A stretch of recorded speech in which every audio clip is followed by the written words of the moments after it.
ශ්‍රී Lanka Telecom සහ මොබිටෙල් සේවා එක්තැන්ව SLT Mobitel ලෙසින් අලුත් ගමනක SLT මොබිටෙල් එකම එක සබැඳියාව. අලුත් Vim extra anti smell lemon mint බලයයි තද දුගඳ සුන් කරයි.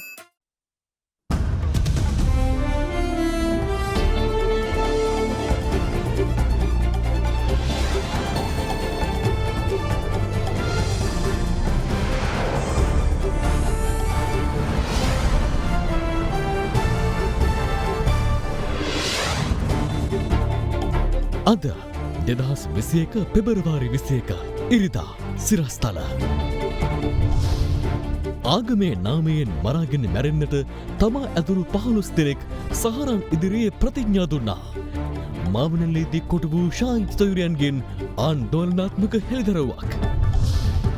ආණ්ඩුව කොවිඩ් මරණ සහ රෝගීන් ගැන තොරතුරු නිසි ලෙස පළ නොකරන බවට රජයේ වෛද්‍ය නිලධාරීන්ගෙන් චෝදනාවක්. බිම් මට්ටමේ සිදුවෙන මරණ වලින් සැලකිය යුතු ප්‍රමාණයක් සංඛ්‍යාලේඛන විදියට එළියට එන්නේ නැහැ. මෙරට කොවිඩ් මරණානුපාතය ඉහළට. විහාර හා දේවාලගම් පනත ගැන ඇමති අලි සබ්රගේ ප්‍රකාශයට එරෙහිව මහා සංඝරත්නයෙන් ජනපතිර ලිපියක්. අවන්ති දේවී ළමා නිවාසයේ දැරියන්ගෙන් තවත් ආන්දෝලනාත්මක අනාවරණ රැසක්.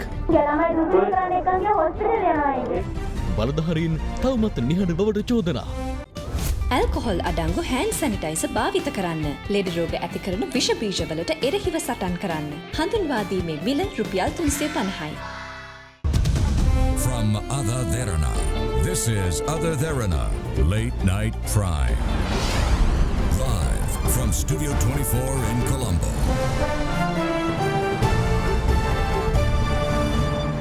ආයුබෝවන් ඔබ අදත් එක්වන්නේ අද දෙරණ රාත්‍රී 10 ප්‍රධාන පුවත් විකාශය සමගින්.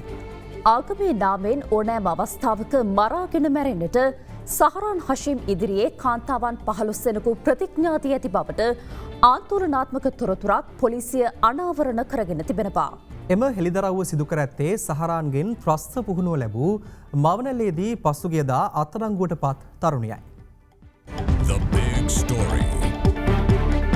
සහෝදරයෙක් වන මොහමඩ් කාසිම් හිදායා අන්තවාදී ක්‍රියාවලට සම්බන්ධ මොහමඩ් සයිනාගේ බිරිඳ වන ආදම් ලෙබ්බේ ෆාතිමා සහරාන්ගේ සොහොයුරා වන මොහමඩ් රිල්වාන්ගේ බිරිඳ මොහමඩ් නස්හත් ෆාතිමා නෆ්නා සහ අන්තවාදී ක්‍රියාවලට එක් වූ අසාද්ගේ බිරිඳ වන ෆිරෝසා යන අයයි. එමෙන්ම මරාගෙන මැරෙන්නට ප්‍රතිඥා දුන් තවත් තිදෙනෙකු දැනට රක්ෂිත බන්ධනාගාරගතව සිටිනවා. ඒ සහරන් හෂීම්ගේ සහෝදරිය මොහමඩ් කාසිම් හිදායා මාවනැල්ල බුදුපිළිම වලට හානි කළ සිද්ධිය සැකකරුවෙකු වන සාදික්ගේ බිරිඳ මොහමඩ් පලීල් ෆාතිමා සාහිදා සහ පාස්කු ප්‍රහාරයට අදාළව ඩුබායි හිදී අත්අඩංගුවට ගැනුණු මොහමඩ් මිල්හාන්ගේ බිරිඳ වන මොහමඩ් අහමදුල්ලා ෆාතිමා ජුස්තා යන අයයි. මාවනැල්ලේදී අත්අඩංගුවට ගත් තරුණිය ඇතුළුව මරාගෙන මැරෙන්නට ප්‍රතිඥා දුන් සෙසු 7 දෙනා මේ වන විට ත්‍රස්ත විමර්ශන කොට්ටාශයේ රඳුන් බහරේ පසුවනවා.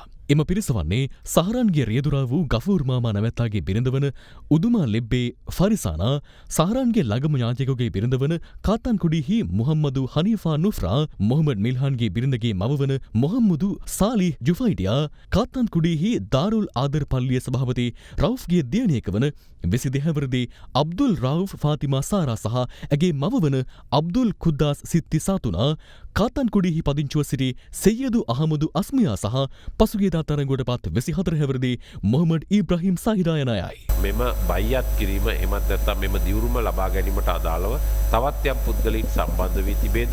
ඒ වගේම එමගින් පාස්කු ප්‍රහාරය හෝ ඊට පෙර දිනවලදී සිදු මාවනැල්ල බුදුපිළිම කඩා දැමීම වැනි සිදුවීම් වලට යම් ඍජු හෝ වක්‍ර දායකත්වයක් ලබා දී තිබේද යන්න පිළිබඳවත් දැඩි විමර්ශන සිදු කර අදාළ අපරාධකරුවන් නීතිය ඉදිරියට ගෙනීමට ශ්‍රී ලංකා පොලිසිය බලාපොරොත්තු වෙනවා. මේ අතර පාස්කු ප්‍රහාරය පිළිබඳ අවසන් වාර්තාව අධ්‍යයනය කිරීම සඳහා ජනාධිපතිවරයා පත් කළ නව කමිටුව අදත් පාර්ශව රැසක දෝෂ දර්ශනයට ලක් වුණා.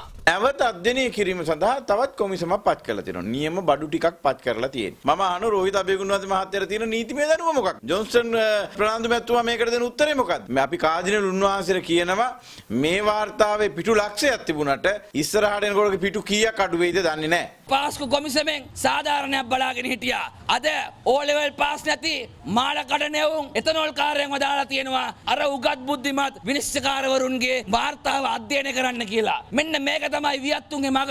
පාස්කු විරෝධ ප්‍රහාරයේ වාර්තාව එළියට දාලා මෙන්න පාස්කු විරෝධ ප්‍රහාරයට සම්බන්ධ පුද්ගලයන්ට උදව් උපකාර කරපු මිනිස්සු මෙන්න බුද්ධ්‍යංශවල වාර්තානුව තොරතුරු දීපු අය, මෙන්න ප්‍රහාරයට බඩු දීපු අය, මෙන්න චෝදිතෝ කියලා කිව්වොත් එහෙම ගෝඨාභය රාජපක්ෂ මහත්තයා ළඟ ඉන්න කට්ටියත් අල්ලන්න වෙනවා. අමාත්‍යවරු විදියට කටයුතු කරන කට්ටියක් නිපත් කරලා තියෙනවා. ආජන් නියෝජිතයෝනේ අය.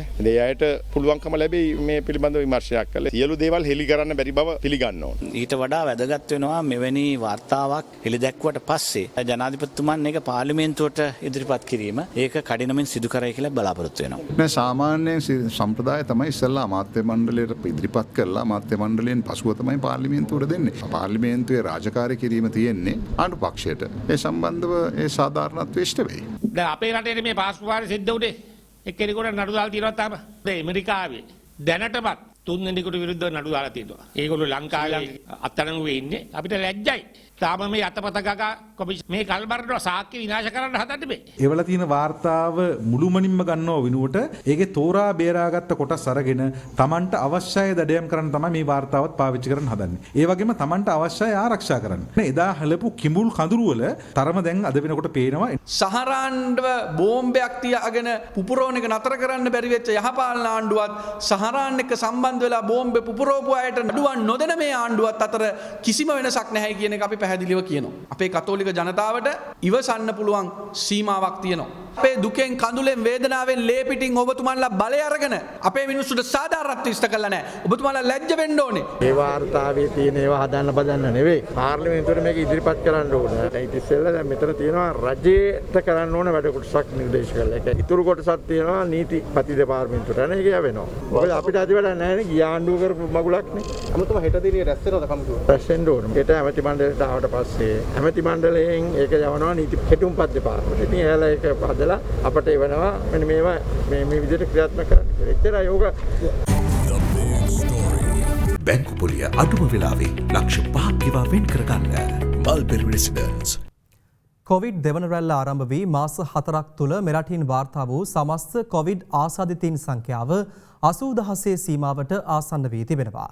රජයේ වෛද්‍ය නිලධාරීන්ගේ සංගමය පෙන්වා දෙන්නේ බිම්මට්ටමෙන් වාර්තා වන කොවිඩ් මරණ ප්‍රමාණය සහ ඊට අදාළව රජය නිකුත් කරන ජාතික සංඛ්‍යාලේඛන අතර පරස්පරතා පවතින බැවින් එය නිරවුල් කිරීමට සෞඛ්‍ය අමාත්‍යාංශය මැදිහත් විය යුතු බවයි. මේ අතර මෙතෙක් පැතිරගිය වෛරස් ප්‍රභේදයන්ට වඩා ප්‍රබල එමෙන්ම වඩාත් වේගයෙන් පැතිරයා හැකි මාරාන්තික දෙමුහුන් කොවිඩ් ප්‍රභේදයක් ඇමරිකාවෙන් සොයාගෙන තිබෙනවා.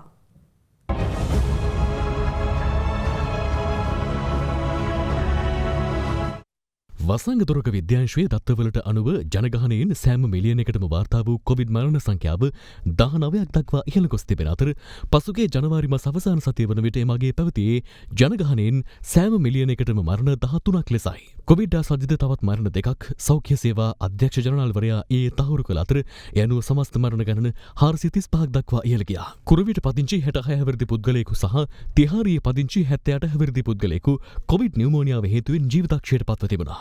දැනට වාර්තා වී ඇති කොවිඩ් මරණ 435 අතරින් 274 දෙනෙකුව පිරිමි පුද්ගලින් වන අතර කොවිඩ් ආසාදිතව මියගිය කාන්තාවන් ගණන 161ක්.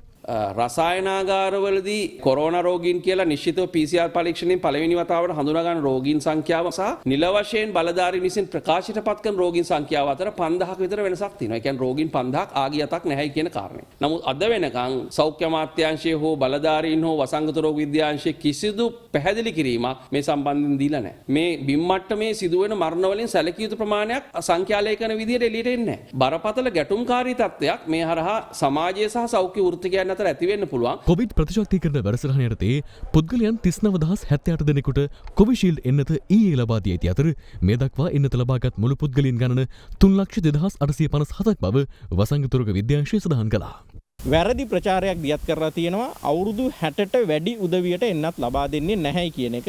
එය මුළුමනින්ම අපි බැහැර කරනවා. කොළඹ සහ ගම්පහ දිස්ත්‍රික්කවල අපි තෝරාගත්ත අවදානම වැඩිම ග්‍රාම සේවා නිලධාරී කොට්ටාශවල අවුරුදු 60ට වැඩි උදවියටත් එන්නත් ලබා දීම සිදු කරනවා. සරලව කියනවා නම් අවුරුදු 30ට වැඩි සියලුම දෙනාට එන්නත් ලබා දීම එම මධ්‍යස්ථානවලදී සිදු කරනවා. මුලින් වසංගත රෝග විද්‍යාංශය කියපු විදිහට 60ට වැඩි අයටනේ අපි මේක දෙන්න හිටියේ. නමුත් ඊට පස්සේ 30යි 60යි අතර වැඩ කරන කණ්ඩායමට දෙනවා. ඊට පස්සේ කිව්වා 30යි 60යි අතර සියලු දෙනාට දෙනවා කියලා. දැන් කියනවා 30ට වැඩි සේට්ටම දෙනවා කියලා. දැන් මේ ජාතික මට්ටමේ මේක මාර්ගෝපදේශයක් විදිහට තව වෙනකන් නිකුත් වෙලා නැහැ. ඇත්තටම අපේ කොළඹ දිස්ත්‍රික්කයේ රජයේ වන්දාලින්ගේ සාකා සංගමේ තීරණය කළා මාර්ගෝපදේශයක් නිකුත් කරනකම් මේ එන්නත් කරන වැඩසටහනට සහභාගී වෙන්නේ නැහැයි කියලා. නමුත් අවසානයේදී මේ වැඩසටහන සාර්ථක කරගන්න ඕනකම නිසා පළාත් සෞඛ්‍ය සේවා අධ්‍යක්ෂකවරයා විසින් తాවකාලික මාර්ගෝපදේශය ඔස්සේ තමයි දැන් ක්‍රියාත්මක වෙන්නේ.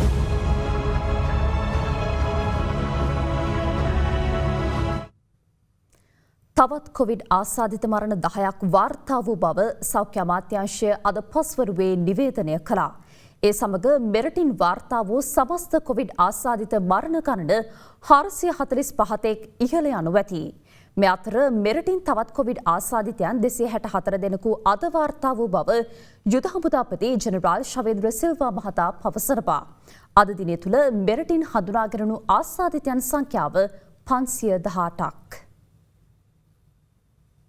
බෞද්ධ විහාර හා දේවාලගම් පනත පුද්ගල නීතියක් බව පවසමින් අධිකරණ අමාත්‍ය අලි සබ්රි මහතා පසුගියදා පාර්ලිමේන්තුවේදී කළ ප්‍රකාශය සම්බන්ධයෙන් කඩිනම් පියවර ගන්නයි මහා සංඝරත්නය ජනාධිපති ගෝඨාභය රාජපක්ෂ මහතාගෙන් ඉල්ලීමක් කරනවා. එම ලිපියේ පිටපතක් කතානායකවරයා වෙතද යොමු කරමින් මහ සංගරුවන ඉල්ලා ඇත්තේ අමාත්‍යවරයාගේ ප්‍රකාශය පාර්ලිමේන්තුවේ හැන්සාඩ් වාර්තාවෙන් ඉවත් කරන ලෙසයි. ආචාර්ය පූජ්‍ය වැලිමිටියාවේ කුසලදම් හිමි, පූජ්‍ය ඕමාරේ කස්සප හිමි, පූජ්‍ය බෙංගමුවේ නානක හිමි, මහාචාර්ය පූජ්‍ය මැදගොඩ අබේතිස්ස හිමි, පූජ්‍ය මුරුත්තිට්ටුවේ ආනන්ද හිමි, පූජ්‍ය ඇල්ලේ ගුණවංශ හිමි ඇතුළු භික්ෂුන් වහන්සේ 11 අත්සනින් යුතුව මෙම ලිපිය ජනාධිපති ගෝඨාභය රාජපක්ෂ මහතා වෙත යොමු කර තිබෙනවා. බෞද්ධ විහාර හා දේවාලගම් පනත පුද්ගල නීතියක් බව අධිකරණ අමාත්‍ය මොහොමඩ් අලි සබ්රි මහතා පෙබරවාරි මාස 12 වනදා පාර්ලිමේන්තුවේදී ප්‍රකාශ කර ඇතැයි පවසන මහ සංගරුවන වැඩිදුරටත් පෙන්වා දෙන්නේ නීති විද්‍යාලයේ සිසුන්ට නිර්දේශිත ග්‍රන්ථයක් වන මහාචාර්ය LJM කුරේ මහතාගේ ශ්‍රී ලංකාවේ නීති ක්‍රමයට හැඳින්වීමක් යන ග්‍රන්ථයේ සඳහන් වන ආකාරයට පුද්ගල නීති යන්නට ඇතුළත් වන්නේ උඩරට නීතිය, තේසවලාමේ නීතිය සහ මුස්ලිම් නීතිය පමණක් බවයි. ඉන් උඩරට නීතිය සහ තේසවලාමේ නීතිය ප්‍රාදේශීය නීති වශයෙන් සැලකෙන බැවින් වචනේ අර්ථයෙන්ම පුද්ගල නීතියක් ලෙස හැඳින්විය හැකි මුස්ලිම් නීතිය පමණක් බව එහි පැහැදිලිව ඇතයිද පෙන්වා දෙන උන්වහන්සේ බෞද්ධ විහාර හා දේවාලගම් පනත ඒවායේ මූල්‍ය පරිපාලනය පිළිබඳව පනවන ලද නීති බව සිහිපත් කර සිටිනවා. බෞද්ධ විහාර හා දේවාලගම් පනත ආණ්ඩුක්‍රම ව්‍යවස්ථාවේ නවවන වගන්තියට අනුබද්ධව පවතින නීතියක් බැවින් අමාත්‍යවරයාගේ ප්‍රකාශය බුද්ධ ශාසනයට එරෙහිව කරන ලද බරපතල ප්‍රකාශයක් ලෙස මහා සංඝරත්නය පෙන්වා දෙනවා. එසේ හේයින් අධිකරණ අමාත්‍යවරයා 2021 පෙබරවාරි මාස 12 වන දින පාර්ලිමේන්තුවේදී සිදු කර තිබෙන එම ප්‍රකාශය සම්බන්ධයෙන් ගත යුතු පියවර කඩිනමින් ගන්නා ලෙස ජනාධිපතිවරයාගෙන් ඉල්ලා සිටින බවත් අදාළ ප්‍රකාශය පාර්ලිමේන්තුවේ හැන්සාඩ් වාර්තාවෙන් ඉවත් කිරීමට නියම කරන ලෙස කතානායකවරයාගෙන් ඉල්ලීමක් කරන බවත් මහා සංඝරත්නය විසින් නැවන ලද ලිපියේ සඳහන්. ශ්‍රී ලංකා මහජන පක්ෂයේ නිර්මාතෘ දිවංගත විජය කුමාරතුංග මහතාගේ 33 වැනි ගුණානුස්මරණ උත්සවය කොළඹ නවනගර ශාලාවේදී අද පස්වරුවේ පැවැත්වුණා. ඒ අග්‍රාමාත්‍ය මහින්ද රාජපක්ෂ මහතාගේ ප්‍රධානත්වයෙන්. ශ්‍රී ලංකා මහජන පක්ෂයේ නිර්මාතෘ දිවංගත විජය කුමාරතුංග මහතාගේ 33 වැනි ගුණ සමරුව පසුගිය පෙබරවාරි මාස 16 වැනි දිනට යෙදී තිබුණා. එවෙනුවෙන් සංවිධාන කළ ගුණානුස්මරණ උත්සවයක් කොළඹ නවනගර ශාලාවේදී අද පස්වරුවේ පැවැත්වුණේ අග්‍රාමාත්‍ය මහින්ද රාජපක්ෂ මහතාගේ ප්‍රධානත්වයෙන්. විජය කුමාරතුංග මහතාගේ 33 වැනි ගුණ සැමරුම් දේශනය ශ්‍රී ලංකා කොමියුනිස්ට් පක්ෂයේ හිටපු මහලේකම් ඩේව් ගුණසේකර මහතා විසින් පවත්වනු ලැබුවා. මෙම අවස්ථාවට දේශපාලන නියෝජිතයින් කලාකරුවන් ඇතුළු පිරිසක් එක්ව සිටියා. ලේඛික අඩත්තේට්ටම් බැතුළු අකටයුතුකම් සිදුවන බවට උකුස්ස අනාවරණ කළ අනුරාධපුර අවන්ති දේවී කාන්තා ළමා නිවාසයේ දැරියන් පිරිසක් අද දිනේදී තවත් ආන්දෝලනාත්මක අනාවරණ රැසක් සිදු කළා. ඒ අද දිනේදී අමාත්‍ය එස්.එම්. චන්ද්‍රසේන මහතා එහි පරීක්ෂණ සිදු කරන ආකාරය පිළිබඳව සොයා බැලීමට ගිය අවස්ථාවේදී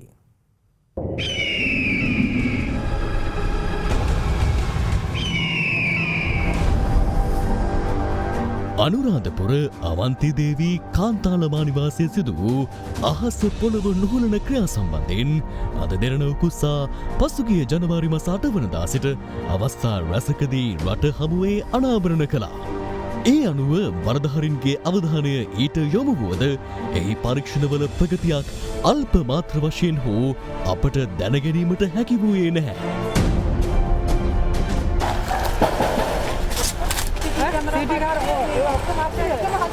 එවන් පසුබිමක එහි පරීක්ෂණ කටයුතු පිළිබඳව සොයා බැලීමට අමාත්‍ය එස්.එම්. චන්ද්‍රසේන මහතා අද එහි ගියා. එහිදී අමාත්‍යවරයා පළාත් ප්‍රධාන ලේකම්වරයාට දුරකථන ඇමතුමක් ලබා දී වත්මන් පරීක්ෂණ තත්ත්වය පිළිබඳව විමසා සිටියා. පිටින් වහන්සේලා උසන් ඇතුළේදී ඒගොල්ලෝ වහනවා ලොක් කරනවා. සාස මේකට සාධාරණ ඉස්යක් අපිට ඉෂ්ට වෙන්න ඕන. උන්දාල්පුරේ කතාත් නෙමෙයි ශ්‍රීමා බෝධිය. දැන් කොමසාරිස්තුමා මේගොල්ලෝ ඉස්කෝලේ යන්නෙත් නෑනේ. නෑනේ. මෙතන තියෙන විමතියට කාරණේ තමයි මේ හෙලිදරව්ව මේ ආකාරයෙන්ම තියෙද්දී මාධ්‍ය ගෙන්න ගත්තයි කියන පුද්ගලයෙක් වැඩ එකට කරලා තියෙනවා. ඔව්. ප්‍රධාන ලේකම්තුමාද?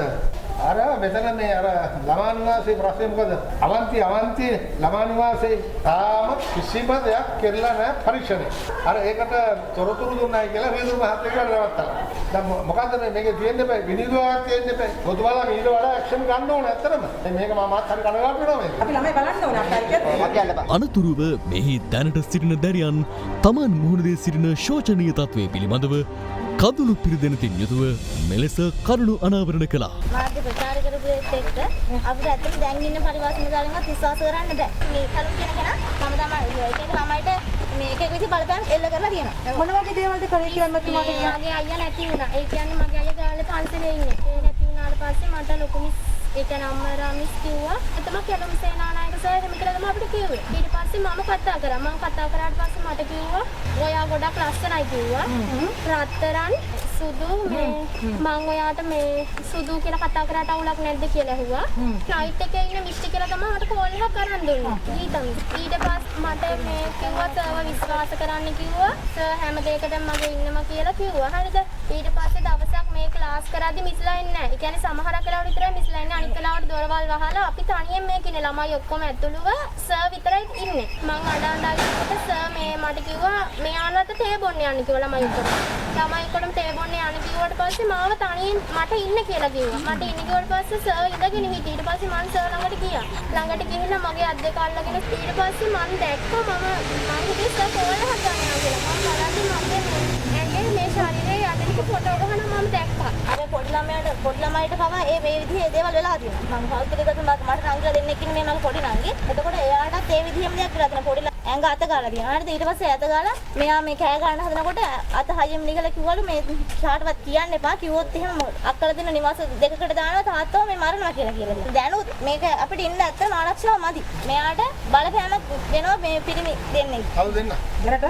ඔව් දැනටත් දෙනවා. ඒ කියන්නේ එයාව අපි අස් දෙකම දැකලා තියෙනවා. අදත් දැක්කා. මේ ඇතුලේ ඉන්න දෙන්නේ නැද්ද? නෑ ඇතුලේ ඉන්න දෙන්නේ නැහැ. මේ ගුරුවරයෙක් විදිහට ආපුවාම ගෝඩේ සාමාන්‍ය ළමයි ඉස්සර කුණුහරුප කියන්නේ නැහැ. කවුරුත් නොකියන අමුතු තාල කුණුහරුප තමයි මේ අපිට පොඩි ළමයි දෙන්නේ කියේ ළමයි දෙන්නට කන් දෙක වහගන්න කියලා කුණුහරුප කියනවා. කියනවා දෙරණ මාධ්‍යෙන් දැම්මේ 35 හැවිරිදි වගේ පුද්ගලයෙක් කියන එක විතරයි. අපිට ඕනේ මේ සාධාරණයක් වෙනවා නම් ඒ කෙනාගේ සම්පූර්ණ විස්තර අපිට ඕනේ. එයා කරපු වැරදි දේවල් කිසිම දෙයක් දැන් දැන් ඔයාලට ඒ කට්ටිය කරලා පෙරටුවක් තියලා මේ මෙහෙම කිව්වා කියලා මොන ඉස්සරහ කියන්න පුළුවන් නේ? කියන්න පුළුවන්. මේ මිස්ලා ගෙදරින් එන කෝල් දෙන්නේ නැහැ. මෙහින් කෝල් අරන් දෙන්නෙත් නැහැ අපිට.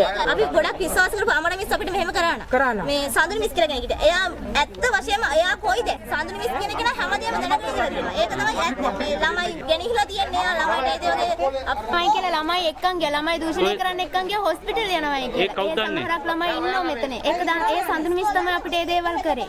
ඒ දේවල් සඳුනි මිස් කියන එක දැන් හොයාගන්න නැහැ.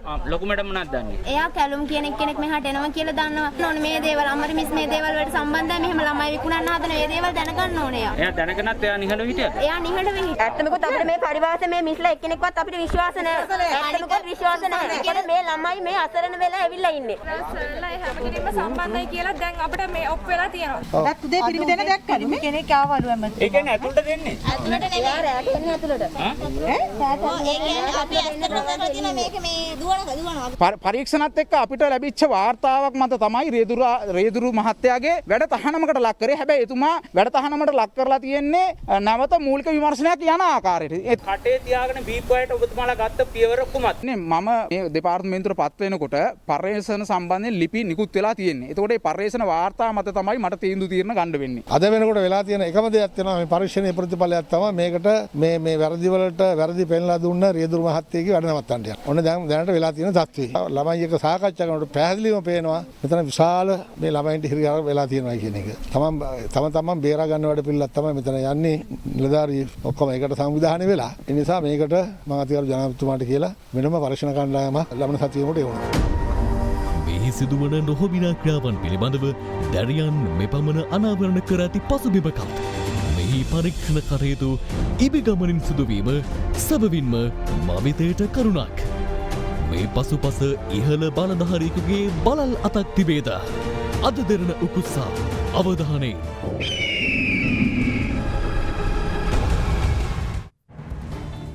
තවත් තොරතුරු මේ විරාමෙන් අනතුරුව.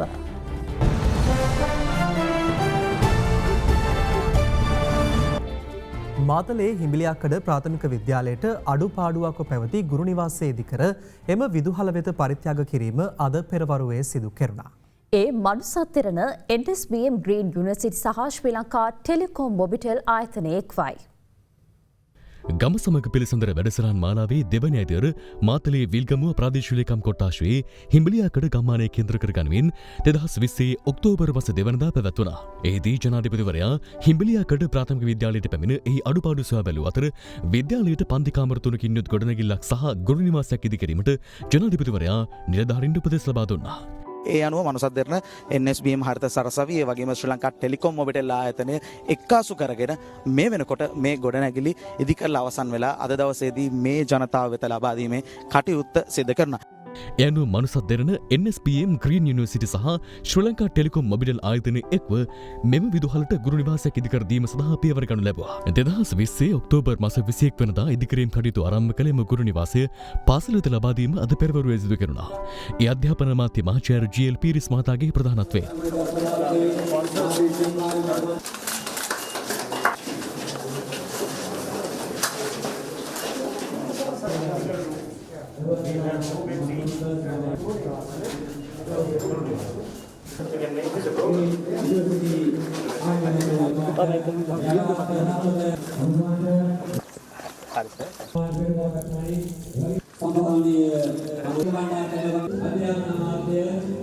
එම අවස්ථාවට දෙරණ මාධ්‍යජාලයේ සභාපති දිලිත් ජයවීර මහතා, දෙරණ මාධ්‍යජාලයේ විධායක අධ්‍යක්ෂ ප්‍රධාන මෙහෙයුම් නිලධාරී මාධව මඩවල මහතා සහ NSBM ග්‍රීන් යුනිවර්සිටි උපකුලපති ආචාර්ය B.A. වීරසිංහ මහතා ඇතුළු පිරිසක් එක්ව සිටියා.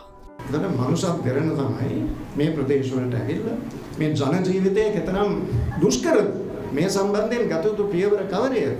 මනුසත් දෙරණ වැඩපිළිවෙලෙන් වෙච්ච ලොකුම සේවය තමයි මේ අඩුපාඩු පිළිබඳ ජන මතයක් නිර්මාණය කළා. මේ වෙලාවේ මම මතක් කරන්න ඕන මේ විල්ගමුවට මනුසත් දෙරණ මිට ජනාධිපතිතුමා එන කලින් දෙසරයක් ඇවිල්ලා තිනවා. ඒතකොට අපි මේ ගම අපිට නුපුරුදු ගමක් නෙමෙයි. ඒ නිසා අපි මනුසත් දෙරණ හැටියට දිගින් දිගටම කල්පනා කරනවා. මාධ්‍ය නාලිකාවකින් ඔබට ගිය සත්කාරයන් ඒ වගේම ජනතාව හා බැඳුණු කටයුතු කරමින් ගම් නියම් ගම් වෙත ගොස් හැකි පමණින් ඔවුන්ගේ ජීවිත එලි කරන්නට අපිට දායක වෙන්න. මනුසත් දෙරණ සියල්ලට ප්‍රථම මිනිස්කම. එස් සමගින් ප්‍රවෘත්ති අවසන්. සුබ රාත්‍රියක්.